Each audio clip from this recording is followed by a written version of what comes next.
విద్యుత్ కమిషన్ పై కేసీఆర్ వేసిన పిటిషన్ పై కాసేపట్లో తీర్పు ఇవ్వనుంది తెలంగాణ హైకోర్టు. విద్యుత్ కమిషన్ ను రద్దు చేయాలని తెలంగాణ హైకోర్టును ఆశ్రయించారు కేసీఆర్. హైకోర్టు ఎలాంటి తీర్పు ఇస్తుందోనన్న ఉత్కంఠ నెలకొంది. విద్యుత్ కొనుగోళ్ల కేసులో విచారణ కోసం రాష్ట్ర ప్రభుత్వం నరసింహారెడ్డి కమిషన్ ను వేసింది. అయితే కమిషన్ ను రద్దు చేయాలని హైకోర్టులో కేసీఆర్ పిటిషన్ వేశారు. దీనిపై జూన్ 28న హైకోర్టు విచారణ ప్రారంభించింది. కేసీఆర్ తరపున ఆయన లాయర్లు వాదనలు వినిపించారు.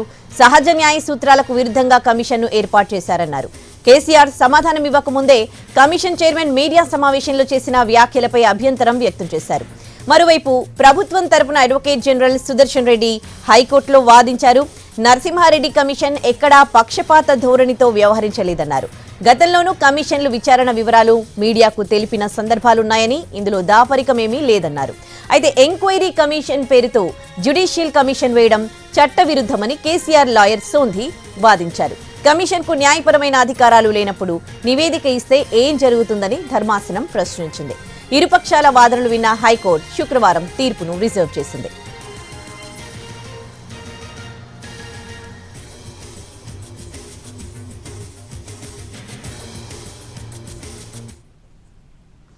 విద్యుత్ కమిషన్ పై కేసీఆర్ వేసిన పిటిషన్ పై మరి కాసేపట్లో తీర్పు ఇవ్వనుంది తెలంగాణ హైకోర్టు. ఇప్పటికే ప్రభుత్వం తరపున అలాగే కేసీఆర్ తరపున ఇరు తరపు లాయర్లు తమ వాదనలు వినిపించారు. మరి కాసేపట్లో తీర్పు ఇవ్వనుంది. ఇక ఇదే అంశానికి సంబంధించి పూర్తి డీటెయిల్స్ హైకోర్టు నుంచి మా ప్రతినిధి శర్మ అందిస్తారు. లైవ్ లో శర్మ.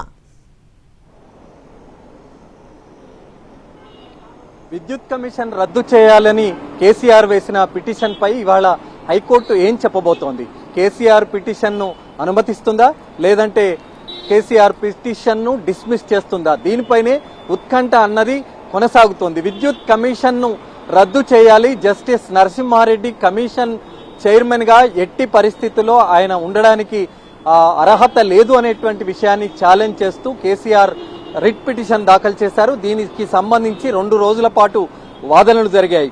అటు కేసీఆర్ తరపున ఆదిత్య సోంధి సీనియర్ లాయర్ వాదనలు వినిపించారు. జూన్ 30 వరకు గడువు ఉన్నప్పటికీ, తాను రిప్లై ఇవ్వాల్సినటువంటి గడువు ఉన్నప్పటికీ జూన్ 11వ తేదీనే జస్టిస్ నరసింహారెడ్డి ప్రెస్ మీట్ పెట్టి ఏకపక్షంగా వ్యవహరించారు.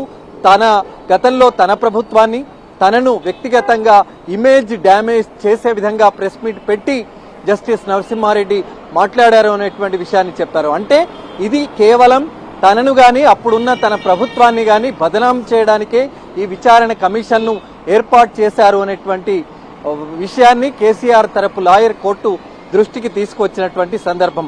ఇక ప్రభుత్వం తరపున కూడా అడ్వకేట్ జనరల్ వాదనలు వినిపించారు. అసెంబ్లీలో మాజీ విద్యుత్ శాఖ మంత్రి జగదీష్ రెడ్డి డిమాండ్ మేరకే ఈ విద్యుత్ కమిషన్ ఏర్పాటు అయింది తప్ప ఏకపక్షంగా ప్రభుత్వం ఈ విద్యుత్ కమిషన్ ను ఏర్పాటు చేయలేదు. జస్టిస్ నరసింహారెడ్డిని దానికి చైర్మన్ గా నియమించలేదు. కానీ హైకోర్టును ఆశ్రయించిన నేపథ్యంలో హైకోర్టు సిట్టింగ్ జడ్జి చేత విచారించాలి అని చెప్పినప్పుడు రిటైర్డ్ జడ్జి చేత విచారణ జరుపుకోండి అని హైకోర్టు సూచన మేరకే జస్టిస్ నరసింహారెడ్డిని ఈ కమిషన్ చైర్మన్ గా నియమించారు అనేటువంటి విషయాన్ని కూడా అడ్వకేట్ జనరల్ కోర్టు దృష్టికి తీసుకువచ్చారు. ఇక ప్రెస్ మీట్ విషయానికి వస్తే ఎక్కడా కూడా కంక్లూజన్ కు నరసింహారెడ్డి వచ్చే విధంగా ప్రెస్ మీట్లలో మాట్లాడలేదు. అప్పుడు ఉన్నటువంటి విచారణకు సంబంధించి 15 మందిని గుర్తించాం. 15 మందిలో సీఎండీగా వ్యవహరించినటువంటి ప్రభాకర్ రావును గాని, మాజీ మంత్రి జగదీష్ రెడ్డి నుంచి వివరాలు సేకరించాం.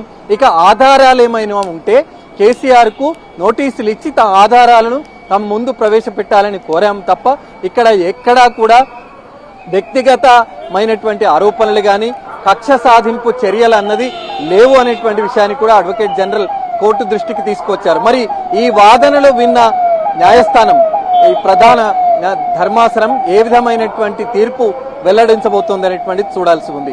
కేసీఆర్ పిటిషన్ విచారణ అర్హత పైన ఇప్పుడు నిర్ణయం వెల్లడవుతుంది కాబట్టి మరి అది ఏ రకంగా ఉంటుంది అనేటువంటిది కూడా మనం చూడాల్సి ఉంది. కాసేపట్లో ఆ నిర్ణయం అన్నది వెల్లడి కాబోతోంది. Right, thanks for the update Sharma.